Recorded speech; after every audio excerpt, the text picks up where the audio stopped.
संत काव्य परंपरा के प्रमुख कवि हैं नामदेव, कबीरदास, रैदास, नानक, दादू दयाल, रज्जबदास, मलूकदास, सुंदरदास। संत काव्य परंपरा का श्री गणेश महाराष्ट्र के महान संत श्री नामदेव जी से किया। कबीर जी संत काव्य के सर्वश्रेष्ठ कवि माने जाते हैं। ऐसा माना जाता है कि कबीर का जन्म एक विधवा ब्राह्मणी से हुआ। लोकलाज के भय से उसने शिशु को बनारस के लहर तारा तालाब के सीढ़ियों पर छोड़ दिया। नीरू और नीमा नामक जुलाहे दंपत्ति ने उसको पाल पोस कर बड़ा किया। रामानंद जी उनके गुरु थे। उनके कुछ पद गुरु ग्रंथ साहिब में भी संकलित है। उनकी केवल एक प्रामाणिक रचना है बीजक, जिसके 3 भाग हैं, साखी, शबद, रमेनी।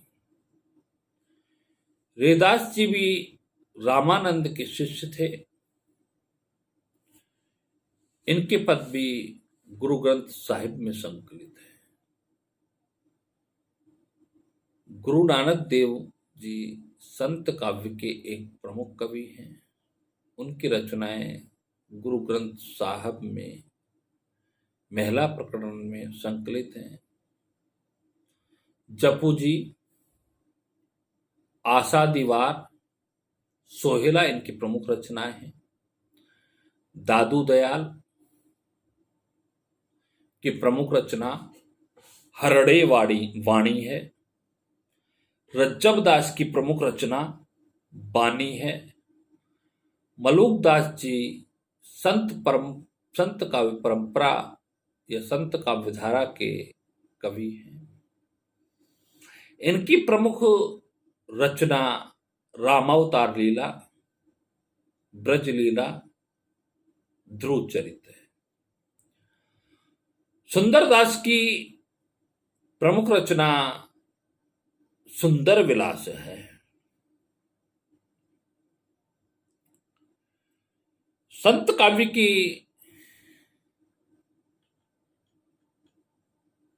प्रवृत्ति देखी जाए परंपरा के पश्चात,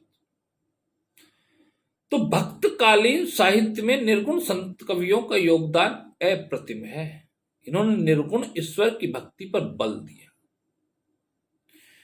इन कवियों ने सामान्य जन को सर्वाधिक प्रभावित किया। संत काव्य की प्रमुख धारा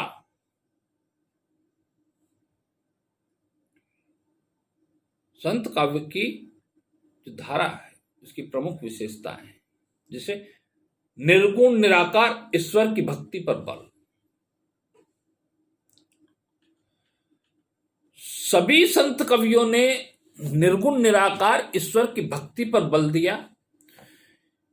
यह कवि प्राय अवतारवाद या बहुदेववाद का विरोध करते हैं। वे निर्गुण ब्रह्म की उपासना पर बल देते। वे दशरथ पुत्र राम को ईश्वर स्वीकार नहीं करते। उनके राम निर्गुण ब्रह्म है। कबीरदास जी कहते हैं, दशरथ सुत तिहु लोक बखाना, राम नाम का मरम। सभी संत कवि कहते हैं कि ईश्वर हमारे मन में निवास करते हैं। उसे मंदिर, मस्जिद या अन्य किसी धार्मिक स्थल पर खोजना व्यर्थ है। इस विषय में नानक कहते हैं, काहे रे वन खोजत जाई। और कबीरदास जी कहते हैं, घट माही खोजो। स्पष्ट है कि उनका ईश्वर पौराणिक देवी देवताओं से भिन्न।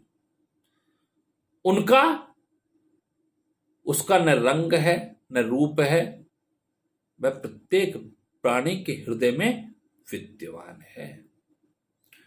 दूसरी बात, गुरु की महत्ता पर, महिमा पर बल देते हैं संत कवि। संत कवि गुरु के महत्व को स्वीकार करते हैं और गुरु को ईश्वर से भी ऊंचा स्थान देते हैं। उनका मानना है कि गुरु ही ईश्वर प्राप्ति का रास्ता दिखाता है, गुरु ही हमें सच्चा ज्ञान देता है और हमारे भ्रम को दूर करता है। कबीर दास जी ने तो गुरु को ब्रह्म से भी ऊंचा स्थान दिया और वो कहते हैं, गुरु गोविंद दो खड़े काके लागू, बलिहारी गुरु आपने जिन गोविंद दियो बताए। इस प्रकार अन्य संत कवियों ने भी अपनी महिमा का वर्णन, गुरु की महिमा का वर्णन किया है।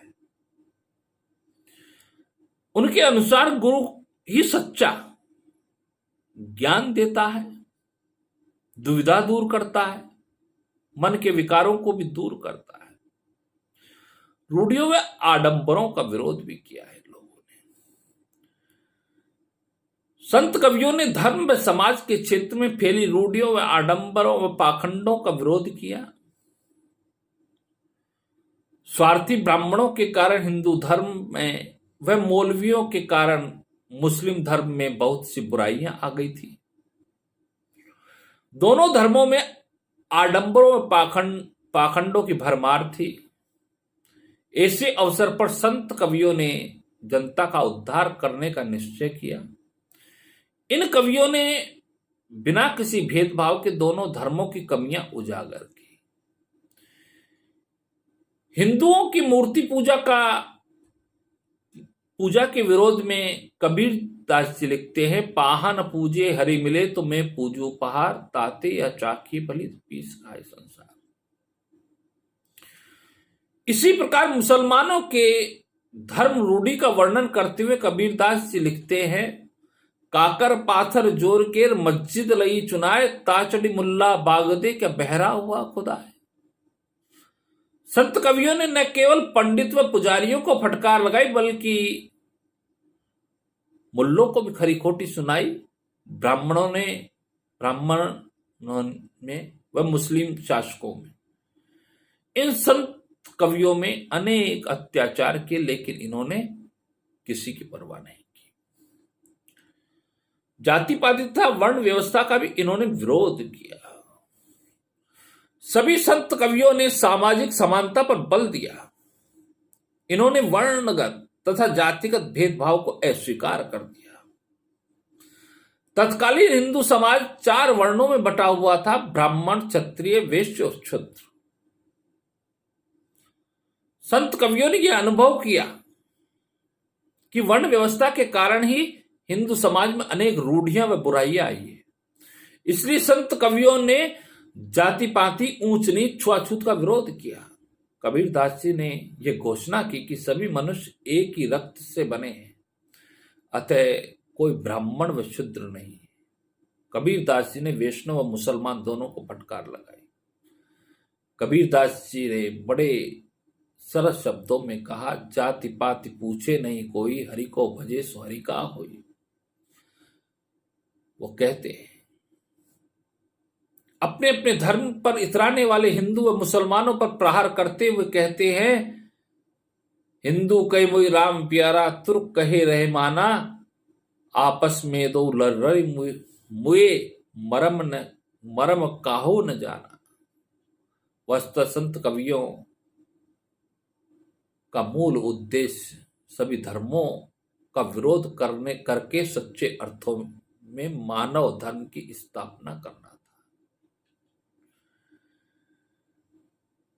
कोई किसी धर्म की बुराई करना नहीं था, बल्कि एक मानव धर्म की स्थापना करना था। ऐसे मानव धर्म की स्थापना जो दूसरे के दुख को समझ सके, जो किसी दूसरे का दिल नहीं दुखाए, जो दूसरे की पीड़ा को समझ सके